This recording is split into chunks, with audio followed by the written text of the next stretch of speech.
In a world where algorithms recommend an unlimited amount of media that you should consume and the recency bias is more real than ever, I have taken it upon myself to recommend things that are near and dear to my heart so you can free yourself from the shackles of an algorithm. So welcome to Hector's Highlights of this month, where I recommend media of various types to you. So let's get right into it with literature. Right now I'm reading one book, and that book is The Fourth Turning is Here. I've been reading this book for 3 or 4 months now because I was super hard slacking on my reading. But as you can see, I'm almost done. I guess like 70 pages left, and I would already recommend this book. Although it is very centered on American history, there are a lot of takeaways for everybody here. It talks about a cycle of generations and how different generations have a different archetype or stereotype that they fulfill in history. And because that's the only book I'm reading right now, let's continue right into movies and series. Me and the boys, just like me and the boys. Last month I talked about the 4th season of the Amazon Prime series The Boys, and I was kind of disappointed. I said it was too short. I said it was kind of experimental. I didn't realize it wasn't over. They release 1 episode each day, and now I watched the rest of the season. It's still not finished, but I have to kind of take back what I said last month. We have some character development, we have some scenes that actually cause some drama and not just some gore fest that's there to make you cringe. It kind of starts off with the Civil War kind of thing, and then it goes into like how you use media to fight your opponent. And yeah, it's a pleasant watch for me because I feel like it kind of breaks out of this everything is super soft and likable characters and all that. You just kind of watch it in disgust and like can't look away, kind of like a train wreck, but it's well made. I'd recommend it, although it's super gory. It's at the point now with the 4th season that if it kind of loses its charm, and I'm like, okay, let's get to the finale already.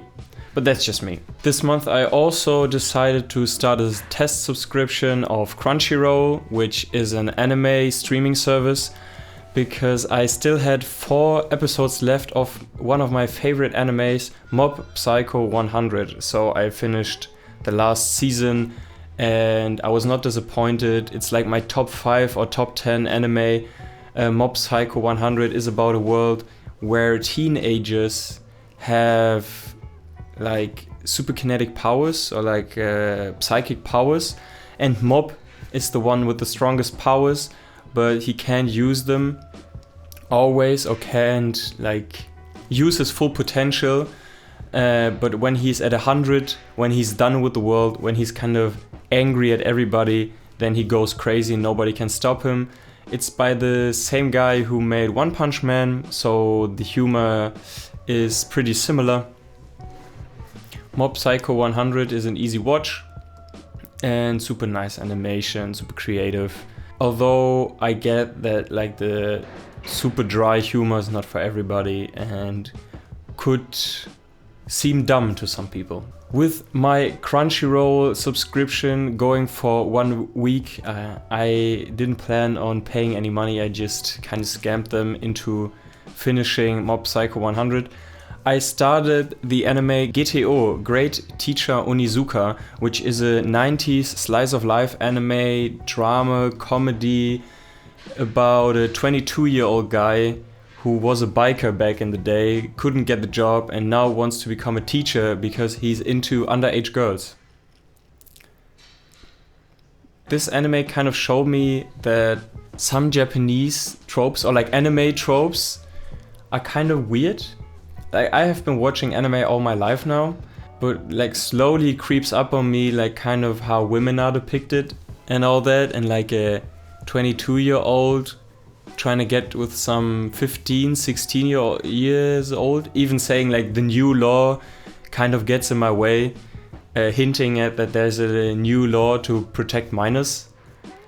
But apart from that, I like it very much. He's kind of the teacher that everybody wanted when they were in high school. He teaches these life lessons in a way where he is very much on one level with his students. He knows that he's not the smartest guy and kind of self-reflective, doesn't take itself too serious, and I'm kind of like a sucker for 90s anime. Although I have to say some episodes I just kind of waited for them to be over because some tropes are just old, but it's an old anime, so that's okay. If you're into like 90s anime and into like teaching and life lessons and coming into adolescence and stuff like that, then I'd recommend it. And the third anime I started, although it is on Netflix and not on Crunchyroll, is Kuroko No Basket, which is about a basketball team.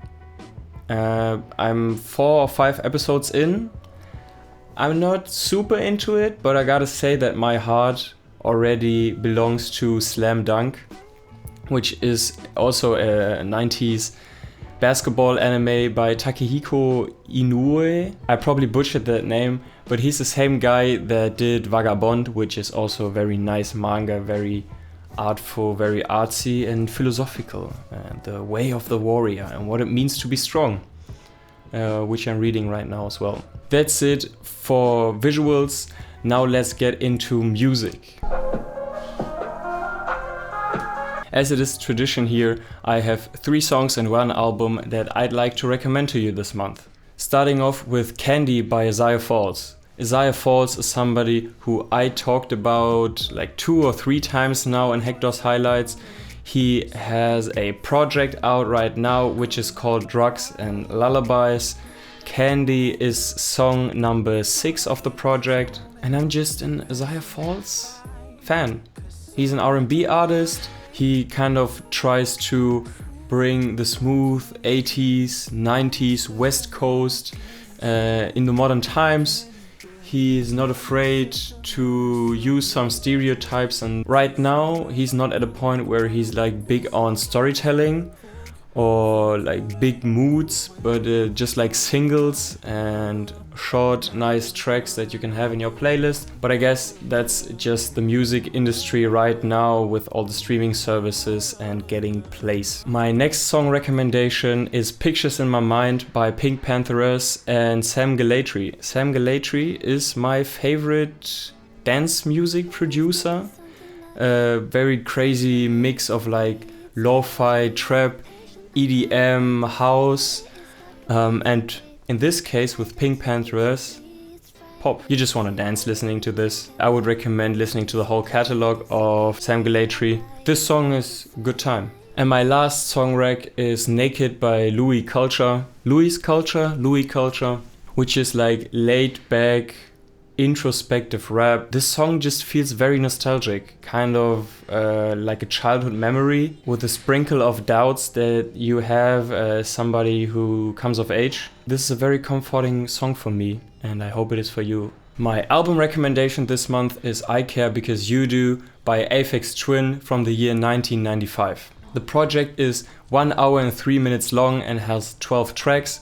Aphex Twin is a legend when it comes to music in general, when it comes to electronica, electronic music, synthesis, and it's very inspiring to a lot of modern artists with his music being sampled over and over again. He's kind of has this mysterious persona. This is one of his great albums. I could recommend almost any project. This one is kind of near and dear to my heart because it has one of my top 3 tracks of all time on it, Alberto Balsam. Maybe it's something for you. It's a little bit crazy. You have to open your mind to listen to this one because it's not like pop, but more electronic music, synthesized music, crazy rhythms, crazy textures.